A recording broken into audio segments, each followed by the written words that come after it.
أعوذ بالله من الشيطان الرجيم. بسم الله الرحمن الرحيم. إن الحمد لله نحمده تعالى ونستعينه ونستغفره ونعوذ بالله من شرور أنفسنا ومن سيئات أعمالنا، ومن يهده الله فلا مضل له ومن يضلله فلا هادي له، ونشهد أن لا إله إلا الله وحده لا شريك له، وأشهد أن محمدا عبده ورسوله صلى الله عليه وعلى آله وأصحابه ومن تبعهم وإحسانه إلى يوم الدين وسلم تسلیما کثیرا. اما بعد، خواهران و برادران گرامی قدر و عزیز، با یاری و مدد خداوند متعال انشاءالله اراده نموده ایم که کتاب‌هایی که برای آموختن تعلیم نماز که یکی از رکن‌های اساسی اسلام باشد به طرز ساده و عام فهم نوشته شدگی را پیشکشی شما می‌نماییم انشاءالله، و آن چی که برای هر یک مسلمان ضرور و لازم است بیان می‌نماییم، و این چنین ما قصد آن را داریم که شاید به سبب خواندن شما و عمل نمودن آن چیزی که از کتاب و آن چیزی که از گفته های عالمان به ما میرسد و ما کوشش می نماییم که چه قدر کم نباشد به شما برسانیم، و خداوند مهربان گناهان ما بندگان گناهگار را بخشیده ثواب در نامه های اعمال ما ضم نماید. وظیفه اولین درجه اهل بشر شناختن خدای تعالی جل جلاله و فرمانبری از اوست که به حکم عقل و دین واجب است که در برابر چنین معبود حمد و ثنا گفته شکر نعمتهای او را به جا آوریم. برادران و خواهران گرامی قدر، پیش از آن که بندگی الله را به جا بیاوریم باید اول او را بشناسیم و بعد به عبادت او مشغول شویم.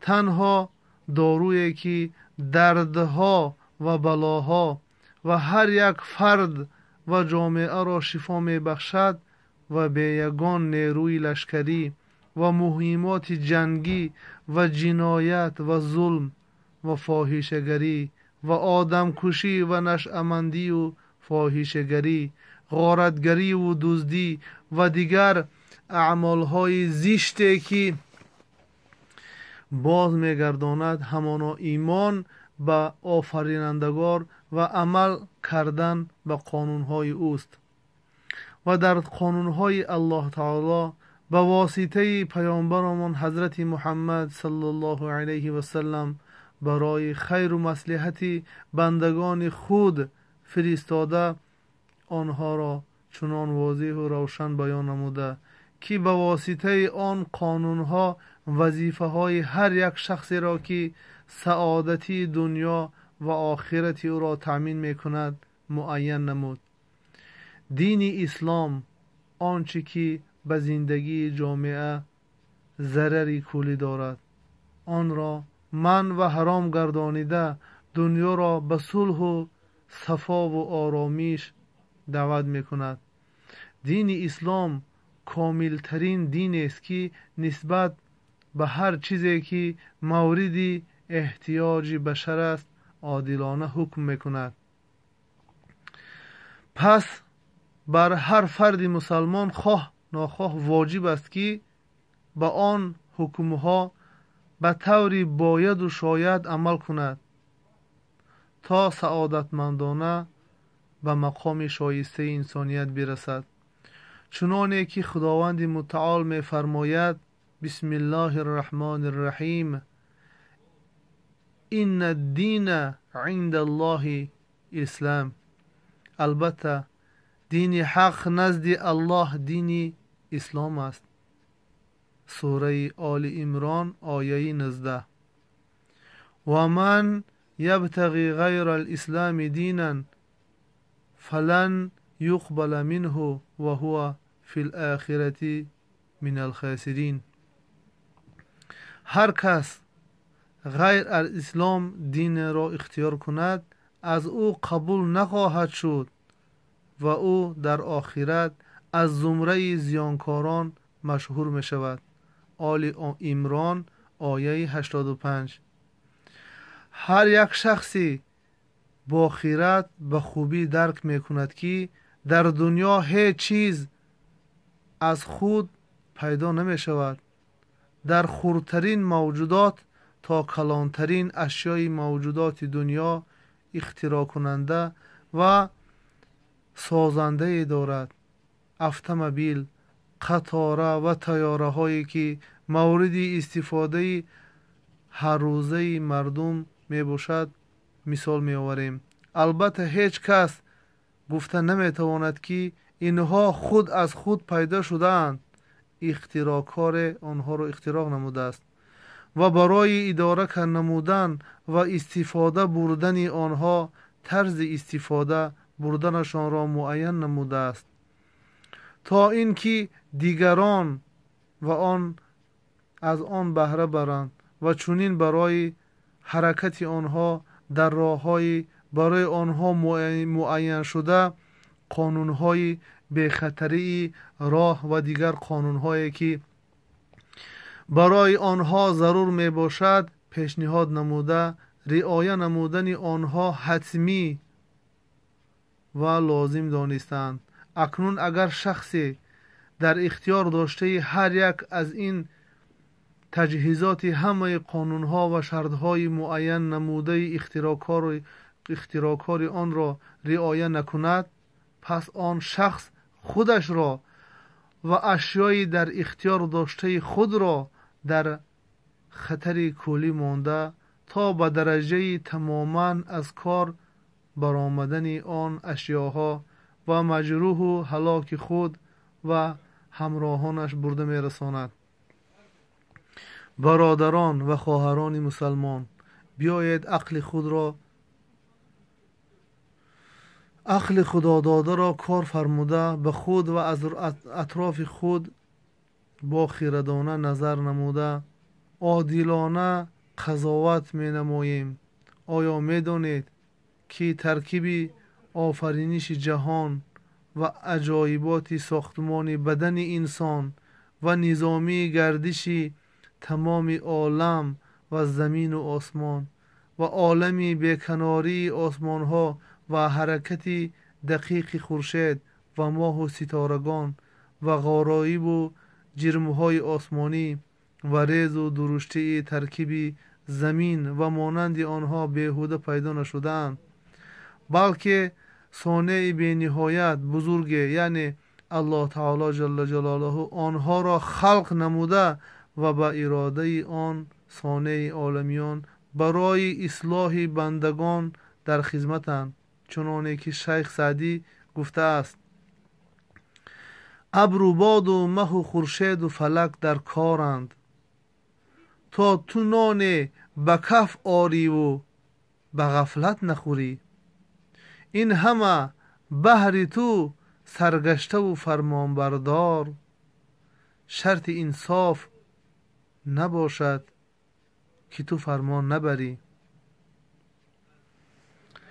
این گردش روز و شب و 4 فصل گرمی و سرما و نسیم روح بخش بهاران و ریزش باران و وزش بادها و نوهای درختان و شاخه ها و نباتات و تخمی ها و گیاه ها و عطریات خوشبو و میوه های لذیذ و غذاهای گوناگون و گلهای رنگارنگ که هر کدام خصوصیت خاص دارند و برای احتیاج بشر آفریده شدند و همچون همه عجایبات مخلوقات و پرنده تا چرنده همه برای لذت و ادامه زندگی بشر است که گوشت آنها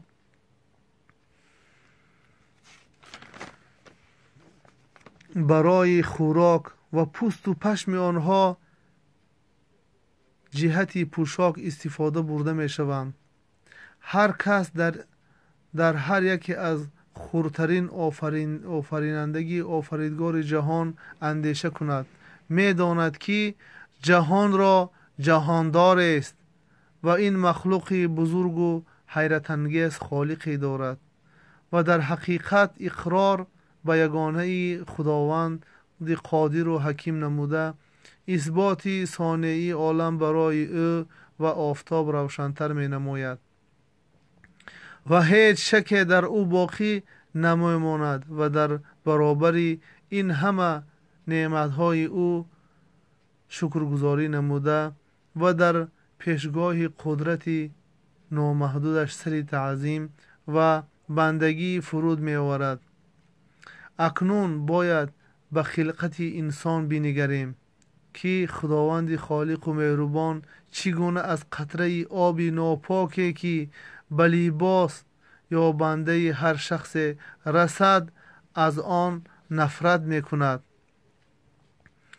که مولوی جنونی به نظم در آورده می‌گوید: ای کفی خاک بر این هستی تمنا چی کنی؟ استخوان توده نظر بر قد بالا چی کنی؟ چشم شهلای تو روزی که خورد موری لحد بر رخ آینه هر لحظه تمنا چی کنی؟ اصلت از قطره منی لایق تو نیست منی از رهی بول شدی کبر و منی ها چی کنی؟ تو همون جعفه این حسن و کمال تو از اوست باش خاکی دری او میل به بالا چی کنی؟ و با قدرت خود به آبی که از بین سینه مادر جدا می شود آمیخته نموده اول یک خونی بسته بعداً از گوشپاره می گرداند و بعد 120 روز یعنی در سینی 4 ماهگی در رحم مادر بوده ملائکه روان کرده به او گوشپاره صورتی انسانی رگ و پوست و استخوان و چشم و گوش و بینی و دیگر عضوهای او را پیدا نموده و او جان می بخشد. چونین در همان وقت چی قدر عمر دیدن و چی قدر رزق و چی قدر روزی اوست و در کجا فوت می شود نوشته می شود. خداوند عالم و آدم آن نطفه انسان را در رحم مادر نشأ و نما داده بعد از 9 ماه و 9 روز و 9 ساعت به حکمت الهی از رحم خارج نموده عالمی دیگری را به او نشان می دهد. آن روز طفل به جز گریه و دست و پا زدن به هیچ چیز آگاهی و توانایی ندارد. حتی برای راندن مگس از خود احتیاج به مادر و کسی دیگر دارد. خداوند حس مهربانی را که در دل مادران نهفته است به سبب آن مادر از پرستی نوزاد لذت برده به او شیر می دهد. قدرت خدا را ببینید. طفلی که یک روز دفع مگس از خود کرده را نمی توانست امروز با به کار بردن فکر و اندیشه خداداد به فضای آسمان و در چقوری‌های بحرها و دریاها سیر می‌کند و به شکافتن اتم و کشف آن سازمان داخلی موفق گردیده اکنون در جستجو دیگر جرم‌های آسمانی است. برای انسان از الله جل جلاله دیده دیگر مهربان ذات نیست. او تعالی با مهر و شفقت خود در همه مخلوقات عالم رزق و روزی عمر و حیات و دیگر نعمت‌ها داده است که وصف و شمار آنها را هیچ کس نتواند کرد. هرچند ترقیات علم و هنر به پیش رود هم باز دلیل‌های دندان شکن بر وجود خداوند قوی تر می گردد. هر کی خودش را شناخت خدا را البته میشناسد. اعتقاد به خدا داشتن در طبیعت هر انسان فطری است، یعنی با اعتقاد به عالم آمده است. دل انسان که یکی از هزاران عجایبات اعضای انسان است، در یک دقیقه خون را به تمام بدن انسان فرستاده برمیگرداند.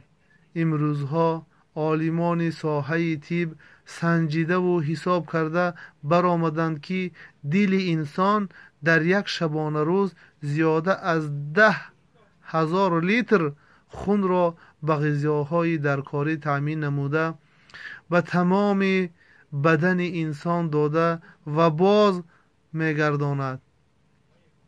دل یک عمر در هر دقیقه و ثانیه با آهنگ مخصوص و قدرت عجایبی که آهن و پولاد برداشتن اون را ندارد کار میکند و اگر کمترین بینظامی در آن باشد با امور انسان خاتمه داده می شود. آفریدگار جهان هیچ چیزی را به حکمت و بیهوده نآفریده است و هر یکی از اعضای انسان را برای منفیت مخصوص خلق نموده.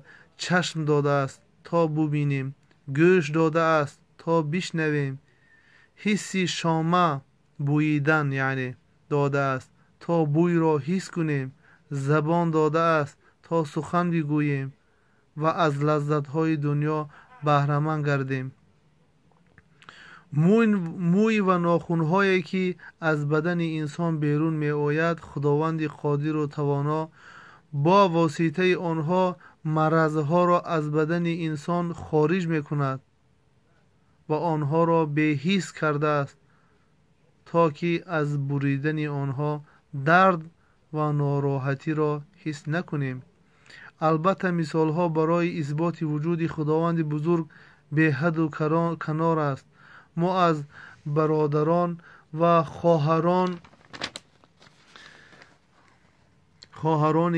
گرامی قدر خود مراجعت کرده می گوییم که هر کسی به قانونهای معین نموده خالق خود یعنی قرآن و سنت رسول الله صلی الله علیه و سلم رعایت نموده طبق نشانداد او عمل نماید، ان شاء الله خودش و اهل بیت اطرافیان خود را از خوف و خطر این دنیا و آخرت نجات می دهد. و اما برعکس قانونهای خالق خود را رعایت نکرده مقابل آنها عمل کند، خودش را و کسانی را که پیروی او را میکنند در خطر کلی انداخته در این دنیا و آخرت خار میگرداند.